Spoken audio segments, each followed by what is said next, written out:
This video is powered by the pros at Pascal Air Plumbing and Electric. Arkansas owned, Arkansas operated. GoPascal.com. Let's go to the phones. Welcome in Richard Davenport this morning. Richard, Arkansas has lost the 2 weeks. Everyone knows that. How have recruits reacted in just what Arkansas has done these last 2 weeks? I tend to think with the Texas A&M game, most of the kids that I talked to kind of thought that Arkansas should have won the game. And then against Alabama, they were impressed with the third quarter, and then obviously things got away from Arkansas in the fourth. So I think overall positive. Would have been much better, obviously, to win both or one of those games. Absolutely. But obviously not the case. But one good thing, I guess you could say, is that the kids, at least on Saturday, got a taste of what Razorback Stadium could be, and most of them seemed to be very impressed with that. I remember Chuck was telling us yesterday Arkansas played UNLV in Barnhill back in the day, and directly after Corey Beck and who's the other guy, Tommy? Dwight Stewart committed even after a loss because of that said atmosphere, amongst other things. Do you ever see players commit to a program even after a loss sometimes, Richard? I'm sure it's happened, but off the top of my head, I can't think of anybody, but I'm sure it's happened.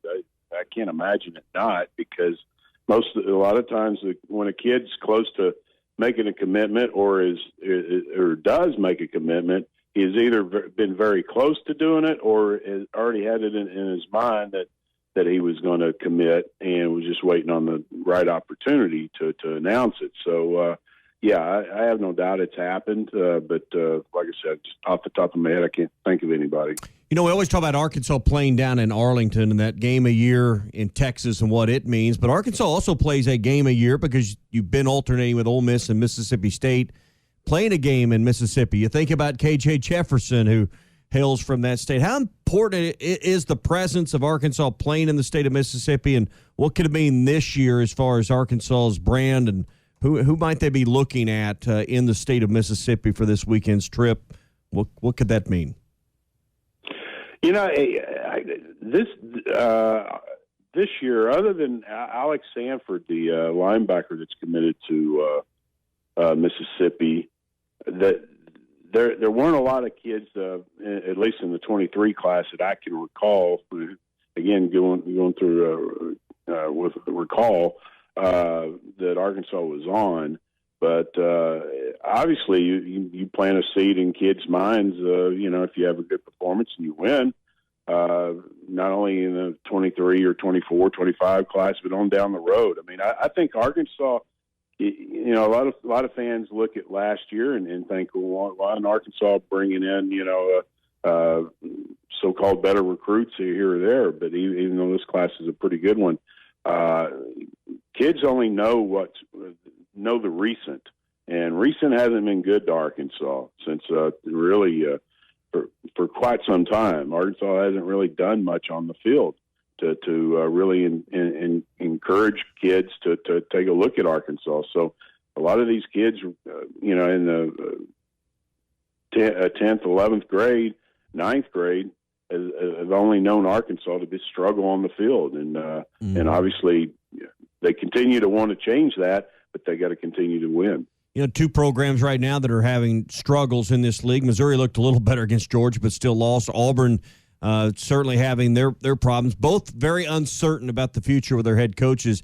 As you talk to coaches and players, is that maybe perception of lack of stability within those programs? What's the feedback you're hearing from recruits that are considering Arkansas as well as maybe Auburn or Missouri on their list? How is what's going on with those programs affecting the recruiting grounds? Yeah, kids are pretty low key on stuff like that, because if they're being recruited by one of those programs, they don't want to, upset the coaches or the fan base and say, I'm kind of worried about the job security of the coaching staff and the head coach. But it's in the back of their head. They read stuff the same as that we do, and they hear the same things, but. I tend to think Auburn definitely, with the how volatile that situation is and has been for years on a consistent basis. I think Auburn is going to continue to have difficulty recruiting just because how short a leash they give their coaches, and they don't give them. You got to be able to build a program. You can't build a program in 2 or 3 years. Yeah, I mean, we saw it happen here at Arkansas before Sam Pittman arrived, and what the price was for that. It was certainly paid in part in recruiting. So I can't imagine, those programs aren't wringing their hands and worried. And those fan bases aren't considerably anxious over what recruiting may become. Certainly in Southeast Auburn or Southeast Alabama. Well, you don't have to look any farther than Arkansas. I mean, the fan base, the 2 losses that we've had recently. Some fans ready to jump off the bandwagon. I remember last year after the 3rd consecutive loss, I saw on message boards, I saw on Twitter saying, "I'm done with football. Bring on basketball." And with Arkansas going on that winning streak, other than losing to Alabama late in the season, that a lot of those fans came back on the bus. But it's just now with social media and everything's magnified. And I understand the frustration. I'm not saying that there's not some things that they should not be concerned about, but at the same time, it's just a nature of the beast with social media. And honestly, I think fans have come to expect more, obviously, with what happened last year. Richard Davenport with us, Whole Hog Sports, Arkansas Democrat-Gazette. RD, we've got a few texts this morning pointing to the Tua injury, saying that they don't think KJ is going to play on Saturday because Arkansas is going to be very cautious. Do you see Tua Tagovailoa's situation have any impact on how they will deal with KJ heading into this weekend? You would hope not. I mean, the medical professionals on the staff at Arkansas, or any of the doctors that they're consulting with KJ, possibly if they're consulting with outside sources, they go based on what how KJ is, and you just go from there. And I'm sure KJ is probably saying, "Hey, I'm good," or I'm ready to play. But I have enough faith in the Arkansas training staff to make the right decision. And anytime you make a decision like this, fresh off of what happened on Saturday, and then with Tua, you're going to open yourself to criticism either way you go. Richard, you've known KJ for quite some time, since high school. What does it mean for him to go back and play in the state of Mississippi, where he's from? Oh, it's killing him if it's questionable whether or not he's going to be able to play. He's a Mississippi kid, and he's very proud to be from Mississippi, and he wants to be able to showcase what he's all about, and obviously he'll have plenty of family members there. His family travels well, so. But yeah, anytime you go back to your home state and you're able to beat one of the 2 major programs, I tend to think your juices obviously flow a little bit more. Yeah.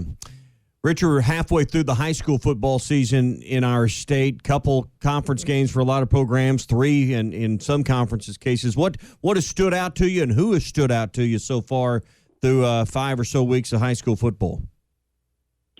I'll take the easy route, Brian. They're the Alabama of Arkansas football right now. Just winning state championships and not losing to anybody in the state of Arkansas, and they're doing it with a sophomore quarterback, that people probably need to know. Who's kind of reminds me a little bit of Malachi Singleton, as far as weight, just from his physical standpoint. He's about 6 foot, 6'1", about 215 pounds. Malachi's a little bit taller than that, but they're both kind of thick guys, but he shows a lot of promise. Anytime, and I'll tell you what, just going to a practice, Bryant practice right before the Salt Bowl. I've been around Buck quite some time, but Buck James is just a guy that is an old school, grind to the nose type coach.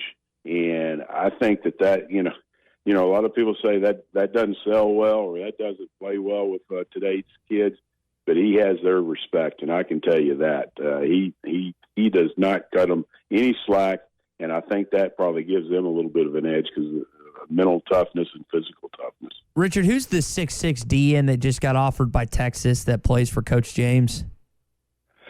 Excuse me, T.J. Lindsey, who I wrote about as a freshman, and who I thought, as soon as I saw him as a freshman, now I didn't see him in person, but I saw his video, but I thought this kid has a chance to be special, and I was shocked that it took as long as it did for him to start getting offers.